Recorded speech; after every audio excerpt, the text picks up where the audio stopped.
శ్రీ మాత్రే నమస్కారం. నేను పండిత సూర్యప్రకాష్.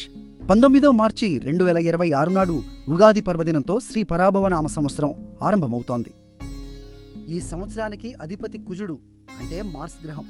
వృశ్చిక రాశి వారికి ఈ సంవత్సరం ఎలా ఉంటుందో చెప్తాను. నవనాయక ఫలాల్లో రాజు అయిన గురుడు మీ అష్టమ స్థానంలో జూన్ వరకు ఉంటారు. దీన్ని అష్టమ గురు అని పిలుస్తారు. ఇది ఆర్థిక ఒత్తిడిని తెస్తుంది కానీ జూన్ తర్వాత గురుడు కర్కాటకంలో ఉచ్చస్థానంలో మీ 9వ ఇంట్లో ప్రవేశిస్తారు. ఇది భాగ్యస్థానం. అప్పుడు మీ జీవితంలో అద్భుతమైన మార్పు వస్తుంది. ఈ సంవత్సరానికి ఆదాయం 11, వ్యయం 5, రాజపూజ్యం 2, అవమానం 6. ఆదాయం బాగున్నా అవమానం ఎక్కువగా ఉండడం వల్ల అనవసర వివాదాలకు దూరంగా ఉండాలి. వృత్తిపరంగా చూస్తే కేతువు మీ 10వ ఇంట్లో, అంటే వృత్తి స్థానంలో ఉన్నారు.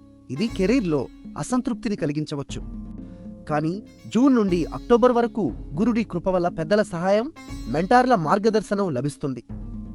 ఆరోగ్యపరంగా శని మీ 5వ ఇంట్లో ఉండటం, రాహువు 4వ ఇంట్లో ఉండటం వల్ల జీర్ణ సమస్యలు, నిద్రలేమి రావచ్చు. జాగ్రత్తగా ఉండాలి. అనుకూల మాసాలు ఆషాఢం మరియు శ్రావణం. ఈ కాలంలో శుభ ఫలితాలు వస్తాయి. చైత్రం మరియు ఆశ్వయుజం సవాలుగా ఉంటాయి. పరిహారంగా ప్రతి శనివారం హనుమాన్ చాలీసా పారాయణ చేయండి. పగడం ధరించడం మంచిది. నల్ల నువ్వులు దానం చేయండి. ఓం నమః శివాయ మంత్రాన్ని నిత్యం జపించండి. ఈ సంవత్సరం సవాళ్లు ఉన్నా దైవకృప తప్పక ఉంటుంది.